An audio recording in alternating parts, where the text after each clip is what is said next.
Sophie, Duchess of Edinburgh. A speech in 2019.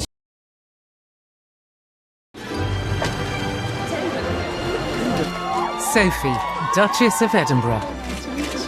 The unexpected royal star with no airs and graces.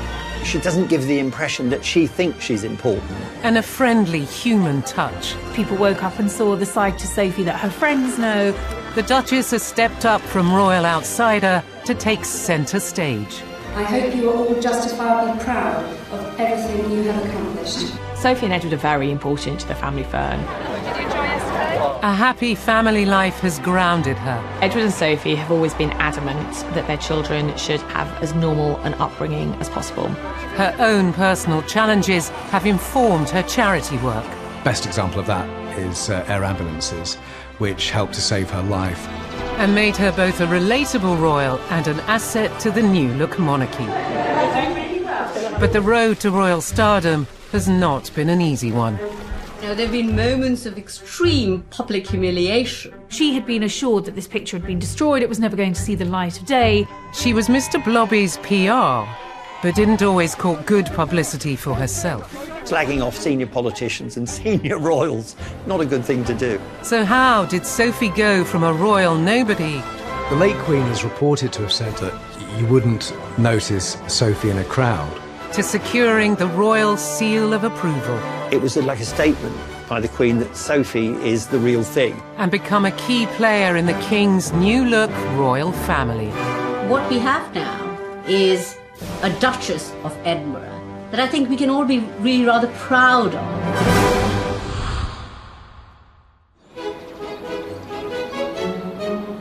March the 10th, 2023. The citizens of Scotland take to the streets to welcome Edward and Sophie, the new Duke and Duchess of Edinburgh.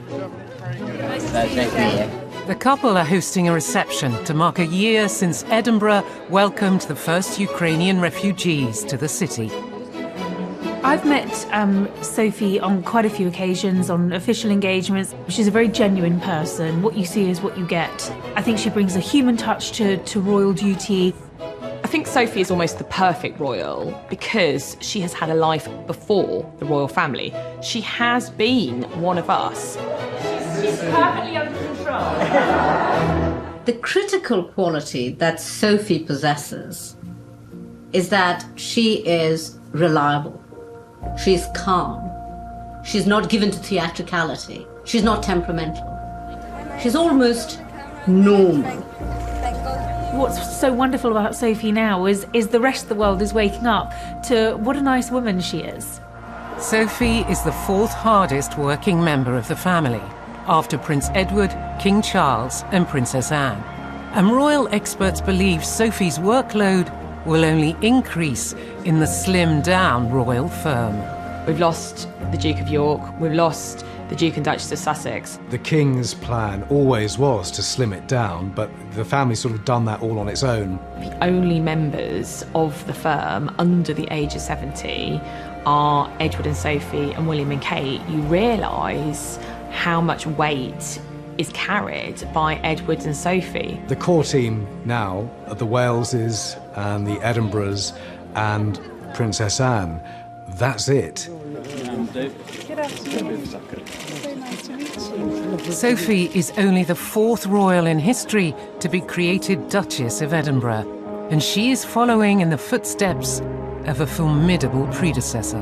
Before the late Queen became Queen in 1952, she was the Duchess of Edinburgh, which, most of us don't remember because we weren't alive. And it was one of the happiest times of her life, young family and relatively low pressure. All of us here know that we are present at the making of history. Sophie inherited a title that Elizabeth, the late Queen, had. It was like a statement by the Queen that Sophie is the real thing. She's someone who can carry on doing the sort of work that the Queen did. Edward was incredibly close to his father, so the Duke of Edinburgh title is an important one for him. But for Sophie, who had a very close relationship with the Queen, and to then inherit a title that once belonged to the Queen, I think will have the sentimental importance for Sophie as well. Sophie is known to have been almost like a daughter to the Queen. Their close bond lasted through many momentous life experiences, as Sophie once explained to the journalist Christina Lamb. She said, they shared a love of history, that when she came back from trips, the Queen was always very interested because she'd been to pretty much everywhere in her many years as Queen. Royal watchers were touched by the depth of feeling between them, especially when Sophie addressed the Queen by her private nickname. I was at Buckingham Palace when Sophie gave a speech in 2019 and she called her to the assembled guests Mama. Mama, when I have returned from my travels, I have been so proud to share with you the work I have witnessed being carried out under the umbrella of the Queen Elizabeth Diamond Jubilee Trust. And it was absolutely lovely. I could see visibly the warmth between the two women. I was told by a friend of Sophie's that she had a very calming influence on the Queen and was sort of one of the people that the Queen would turn to when things got chaotic or difficult. She was seen as very level-headed, always giving good advice, and someone that the Queen could trust. The Duchess became a source of immense comfort to the Queen in her later years. They did share a love of horses, that's true, but more surprisingly, a love of war films. They watched films together. It was one of those relationships that brought out the ordinary in the Queen. They were really close during COVID because, remember bubbles and all of that. Well, Edward and Sophie were part of what became known as HMS Bubble at Windsor Castle, looking after Elizabeth and Philip there. So they're even closer after that moment. Then the Duke of Edinburgh dies, and they're there. Everybody remembers that tragic picture of the Queen all on her own in the chapel. But they're there as close as they can be, supporting her there. By granting the Queen's former Duchess of Edinburgh title to Sophie, King Charles pays tribute to the bond she shared with his mother and honours the wishes of both of his parents. The master plan, as far as the late Queen and Philip were concerned, was always that Edward and Sophie would one day be the Duke and Duchess of Edinburgh. Charles was very well aware what his mother and father wanted, and he honoured their memories. She's a really unsung royal. Day in, day out, she does all these engagements that never really get much press, but absolutely make the day, the month, the year of every person she goes and speaks to. Sophie's human touch may well reflect the fact that she's had her own share of personal tragedy. Anybody who knows anything about this will know this is about the most painful thing that anybody can undergo. The birth of her first child was traumatic. She lost a lot of blood. It was really actually very serious and life-threatening. She had this absolutely near-death trauma.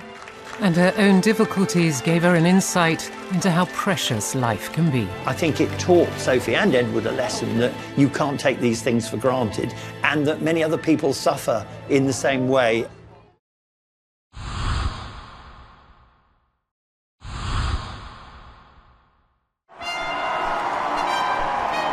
May 2023, the nation celebrates the crowning of our new King and Queen. And central to the events are the new Duke and Duchess of Edinburgh.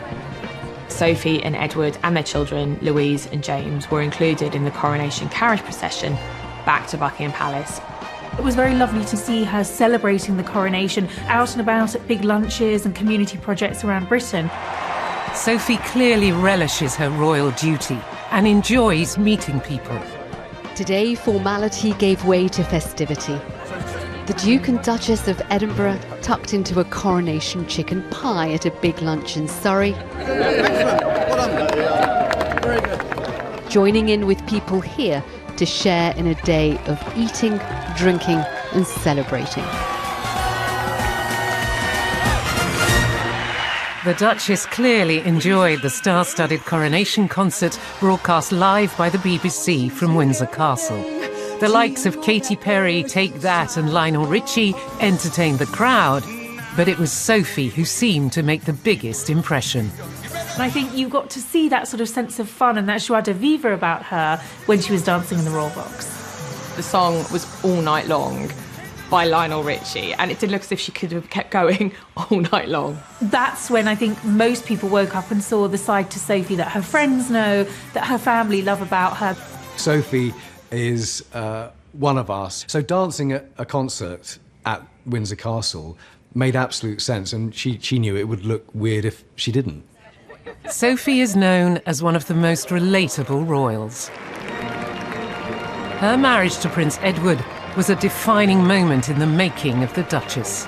A modern wedding, clearly different in style to previous royal occasions.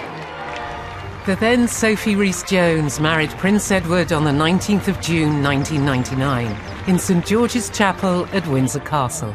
It was the first time in more than a century that the son of a reigning monarch had married there.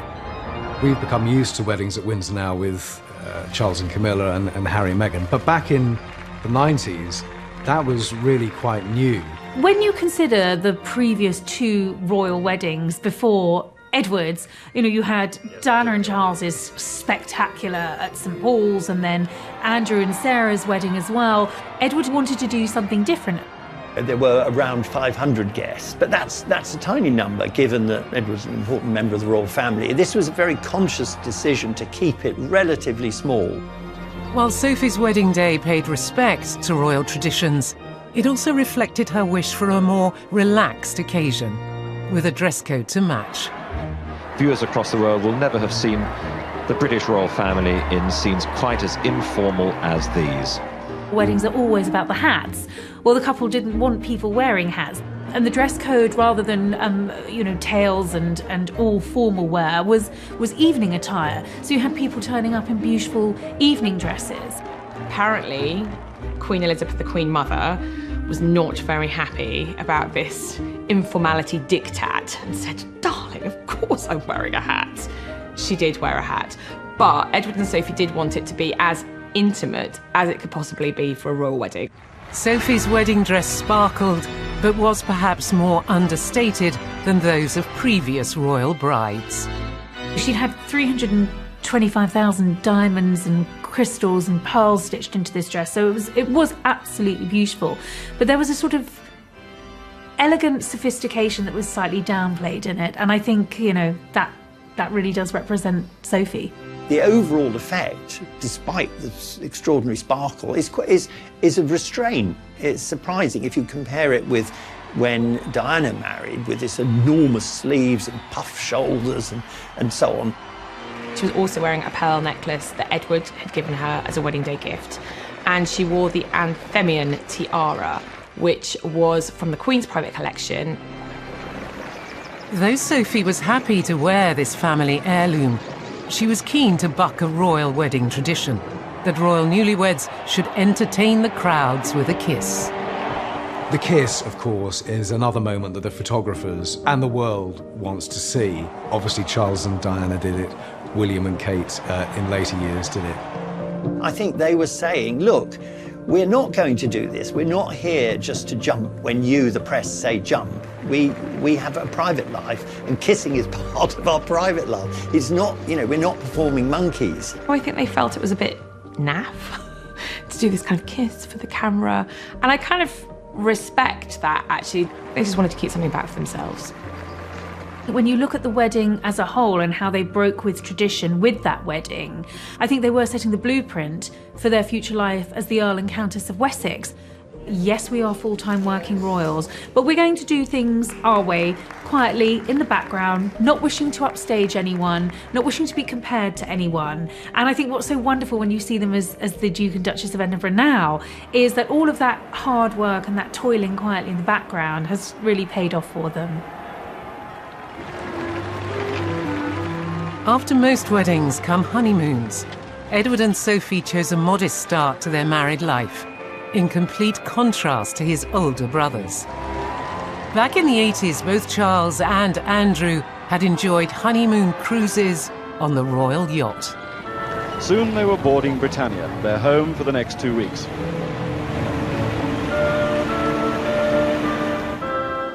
But Edward and Sophie sought privacy by spending 2 weeks on the Balmoral estate in Scotland. In doing so, they followed an example set by the Queen on her honeymoon. It says we want to be part of the family. We don't want to go and jet set in, Miami or something. Edward and Sophie do love the Scottish Highlands, but Balmoral is very heavily protected. No pesky press, They were left totally to themselves. For every newly married couple, starting a family is a life-changing moment. But Sophie was not destined to have an easy time. One of the things that makes Sophie very relatable is her struggles to become a mother. When Sophie became pregnant for the first time in 2001, she had an ectopic pregnancy where the baby develops in one of the fallopian tubes, potentially fatal for the mother and impossible for a baby under those circumstances to come to full term. So she lost the baby. It was a tragedy for the family. Sophie was airlifted to hospital in London for an operation lasting more than 2 hours. Anybody who knows anything about this will know this is about the most painful thing that anybody can undergo. Nearly 2 years later, in November 2003, Sophie gave birth to Lady Louise. The experience was hugely traumatic for both mother and baby. When Lady Louise was born, it was an emergency C-section. She lost a lot of blood. It was really actually very serious and life-threatening. Edward was away on an official engagement at the time because he wasn't expecting Sophie to go into labour as soon as she did. Edward rushed back from his overseas trip to learn that Sophie had been just 15 minutes away from dying. She needed a massive blood transfusion to help her recover. And while Sophie left hospital on the 19th of November, the baby had to stay for continued monitoring. Only now has she been deemed well enough to leave. Today, Edward and Sophie thanked staff here for their help and expertise. Sophie and Edward's journey into parenthood was traumatic, but ultimately life-affirming. It gave them an appreciation of how fragile life can be. I think it taught Sophie and Edward a lesson that you can't take these things for granted and that many other people suffer in the same way. You're going to change nappies? But a palace spokesman insisted he would be a hands-on dad and that both parents were besotted by their daughter. Tonight, the Earl and Countess of Wessex are back home with their baby for the first time in a fortnight, all together as a proper family. Sophie became the first member of the royal family to give birth in an NHS hospital. It was only natural that she would return there in 2007 for the birth of the couple's son, James. Sophie is immensely grateful to that hospital, Frimley Park in Surrey, and she does a lot of work with them. And she also does a lot of work into that whole maternal genre as well. In 2014, photographers caught the moment when Sophie returned to open the hospital's neonatal unit. The Duchess was visibly moved by the memory of what the midwives had done for her. I think it made Sophie realise how important the NHS was because she'd been to the NHS, not to a private hospital. That saved her life. It isn't only marriage and motherhood that have played key roles in the making of the Duchess. It's important to consider her background too. Sophie's modest upbringing sets her apart from most of the royal family. I'd only eat one if you guarantee me them very much. Just a few generations ago, the idea of a middle-class girl from Kent becoming a duchess would have been unthinkable. When you consider Sophie's background and how she was raised, of course with no knowledge that she was ever going to go on and become the Duchess of Edinburgh, she had a remarkably ordinary background, a bit like Kate Middleton. Edward clearly spotted something he liked in Sophie Rhys-Jones. So did the late Queen. They spotted a future star there. Everything that makes Sophie, her normal upbringing and her sort of level-headedness, all of that is very important in the making of a duchess. Sophie Helen Rhys-Jones was born in January 1965 at the Radcliffe Infirmary in Oxford. One of 2 children, she was brought up in the quiet Kent village of Brenchley. Her mother Mary was the daughter of a bank manager and a part-time secretary. Her father, Christopher, imported tyres for a living, and Sophie stayed incredibly close to both of her parents. And it turns out that Sophie is descended, not directly, from the Viscount Molesworth. And the press enjoyed finding out that she wasn't as common as we'd thought after all. At school in Kent, Sophie gained 8 O-levels and 2 A-levels. But when she reached 18, she chose Secretarial College over university. She's not an intellectual, and I think in many ways that's why she got on so well with Edward. He famously isn't an intellectual, but they both had a strong work ethic. I think that sort of all-rounder good-naturedness about her has stood her in really good stead for the job that she does today. Sophie tackled numerous jobs in her 20s, including a season working at a Swiss ski resort. You meet lots of different people from lots of different walks of life, which is kind of perfect training for being a royal, of course. I think Sophie's very, very good at that immediate connection. In the 1980s, Sophie moved to London, where her career took a new direction. I think she started off in PR and worked for Capital Radio and famously doing PR for Mr. Blobby. One of the people she worked for was Brian McLaurin, who had a big communications agency at the time. He always had such positive things to say about Sophie. She's a professional. She can handle it. It's no problem. We deal with you guys every day of the week. And remembered her as being very hardworking, very popular, very on the ball, and just really actually very, very good at her job. Really, I enjoy working with the press because it has an air of unpredictability about it. I never know what I'm going to read next. By the mid-1990s, Sophie had co-founded her own PR company and was making a good income. She had met Prince Edward briefly back in 1987. The real meeting of minds came several years later, when both Edward and Sophie were present at a charity tournament. Most people meet their partners through friends of friends, at parties, at a bar, at a barbecue. I don't know. Not many people meet their partner at a real tennis event at Hampton Court Palace, but that's how they met. Famously, the person who'd been playing tennis at this event in 1993 with Edward couldn't play, and Sophie said, "Oh, I'd like to have a hit," or something like that. And clearly they hit it off, because very soon after that they started going out with each other. There is an interesting serendipity to the way Edward and Sophie first met. If she hadn't been working in PR, if she hadn't turned up that day for the real tennis match in 1993, none of the rest of it might ever have happened.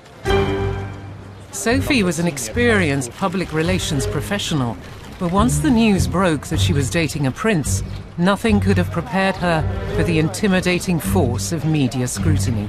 Driving around town was something that she couldn't do because she would end up driving dangerously to sort of outrun the paparazzi. While her own slip-ups became tabloid fodder. She would never have, I don't think, foreseen ever falling into that trap.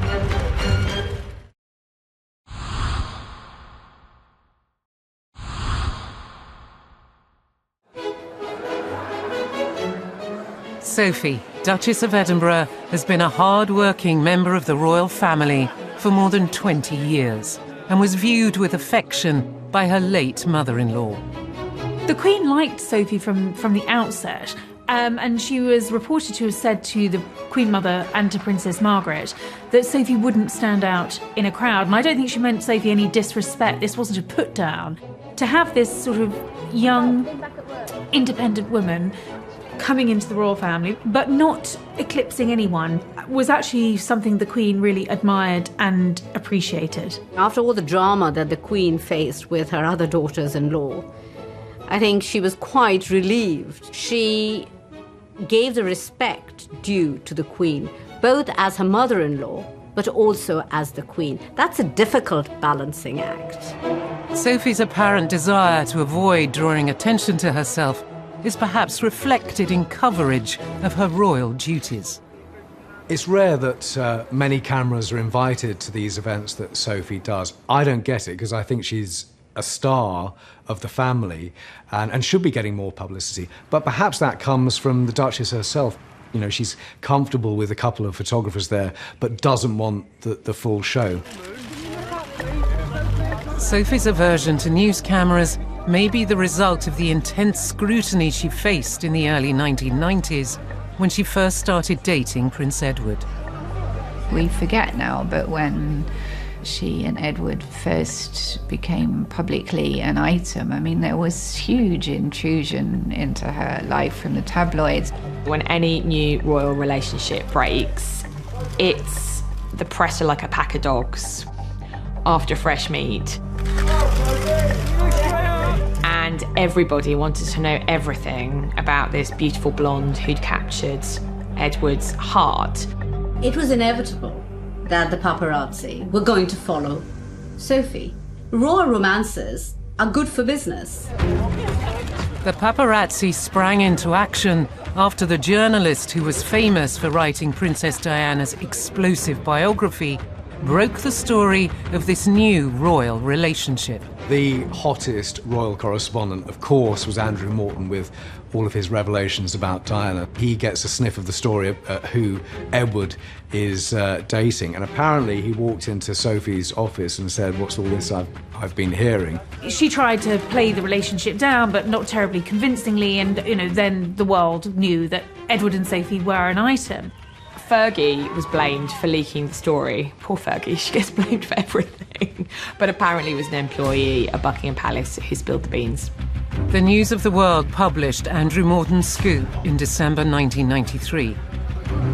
The paparazzi pursuit of Sophie was so alarming that within 48 hours of the news breaking, Edward made a dramatic intervention. This afternoon, one Edward Windsor suddenly sent a fax to newspapers and news broadcasters from his Ardent Productions company.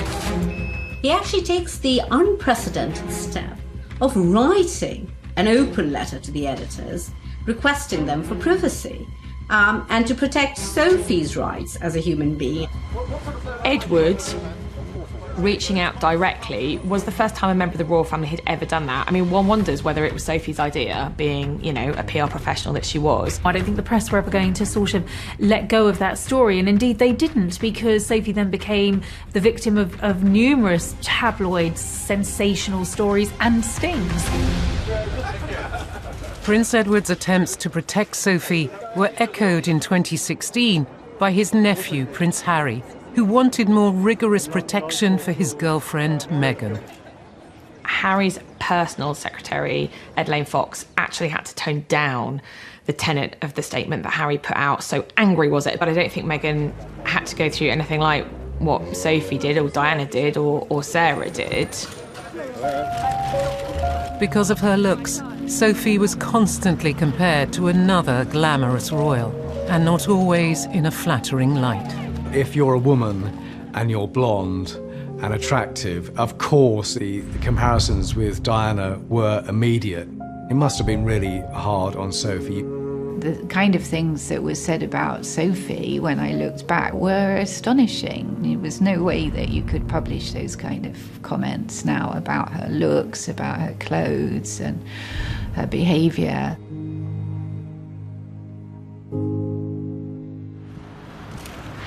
Sophie was soon receiving so much press attention that she was given a rare privilege by the Queen that had not been granted to any previous royal girlfriend.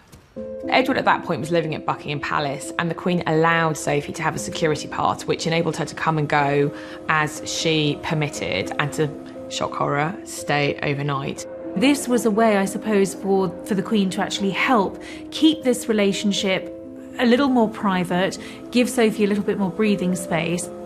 Sophie learned in a more gradual way to understand the complexities of the institution into which she was getting married. It's reported that one of Sophie's favourite anecdotes from this time is from a night she stayed at Windsor Castle. They weren't allowed officially to share a room or anything, but Edward tried to sneak into Sophie's room one night and trod on a corgi, which howled, and so Edward had to beat a hasty retreat. Sophie dated Prince Edward for 6 years, fielding constant media queries about a likely wedding date.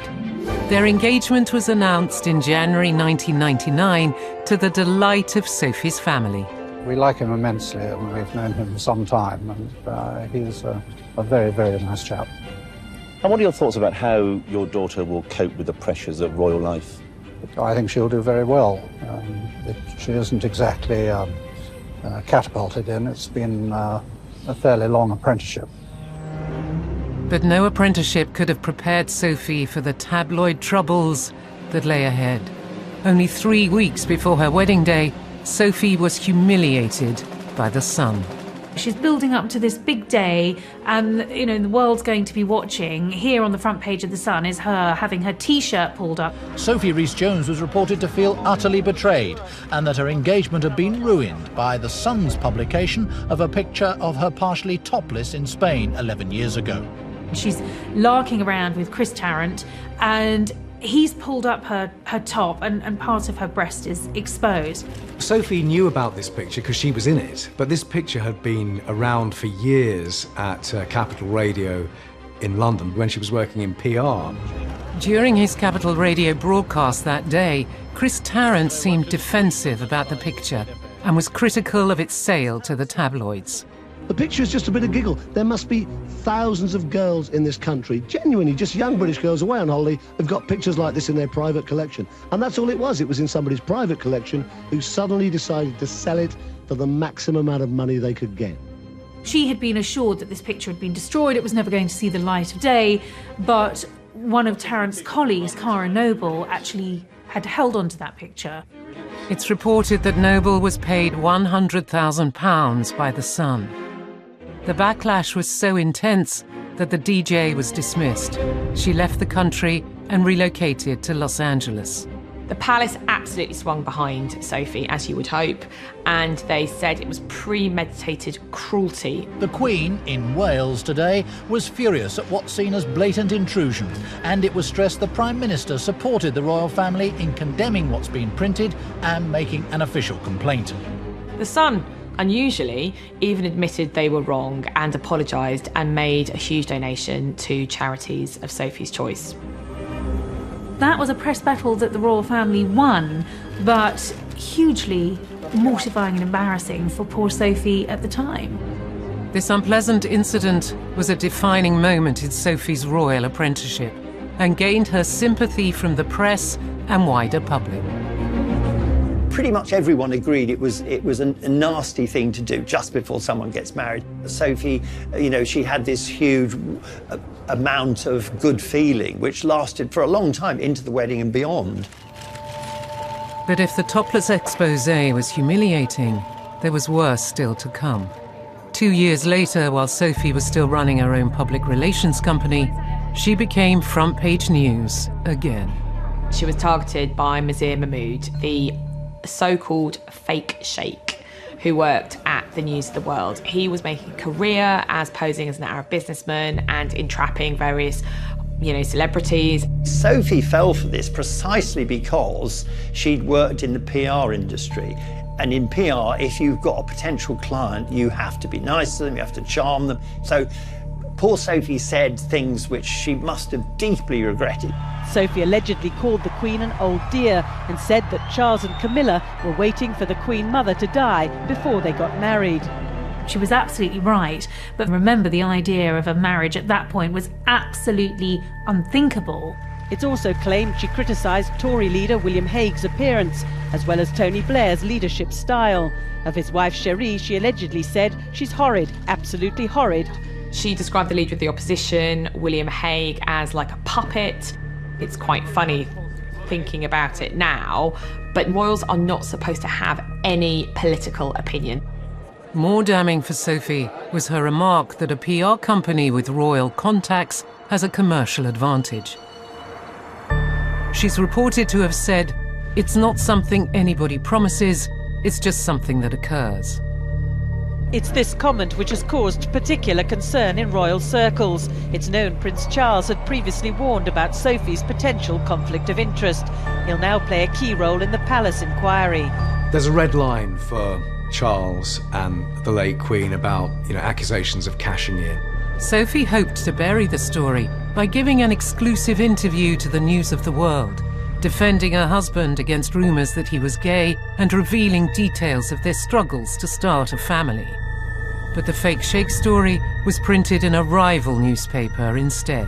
It's not just the judgment of the Countess of Wessex which is in question tonight, but that of the Buckingham Palace press machine, which believed that by offering a scoop to a tabloid newspaper, it could suppress a more damaging story. She would never have, I don't think, foreseen ever falling into that trap. I think she did see herself as a seasoned media professional. Sophie's response to this embarrassing episode was decisive and thoughtful. She apologised to the Queen and the royal family and to the politicians she'd criticised. Really, it's amazing that how completely she's recovered from that, because slagging off senior politicians and senior royals, not a good thing to do. After her tabloid run-in with the now discredited Mazo Mahmoud, Sophie's days of earning her own living were numbered. She had already faced criticism for using her royal status to win business, especially after posing with the new Rover 75 car at the Frankfurt Motor Show. The deal earned her PR company £250,000. You're either a working royal doing the duties or you're working outside, but to try and combine the two is inevitably always going to lead to some kind of conflict or questions being asked. The controversies caused Sophie and Edward to give up their careers and become full-time working royals. Sophie's never spoken about whether it was a disappointment for her. This was an experienced woman, a woman who'd always had a job, a woman who'd always earned an income. And I can only imagine that that would be quite a challenge and a big sacrifice to have to give that up. But that's exactly what Sophie did. I think the Queen was enormously pleased, and she rewarded them by paying them something apparently in the region of $250,000 to make up for the fact that they wouldn't be earning money from their businesses. But I think the bigger reward was gradually to achieve a more central position, a more important role within the royal family. Sophie and Edward chose to devote their lives to the monarchy and to their country.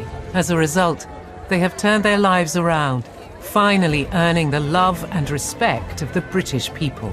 Her route to ultimately becoming the Duchess of Edinburgh has been relatively seamless because she has played by the rules. She has accepted the royal rule book. She hasn't gone about tearing it all up as some royals have done. Sophie's experience of coming into the royal family as an outsider has made her a trusted confidant not just of the late Queen, but also for the next generation of young royals, with some exceptions. The Queen suggested that Sophie would be the ideal person to mentor Meghan. Now, Meghan rejected this.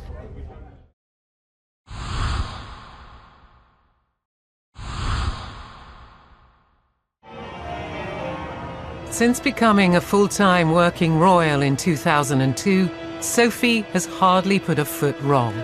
Her 30-year journey from hassled girlfriend to dutiful Duchess has given her sound judgment from which later generations of royals can learn.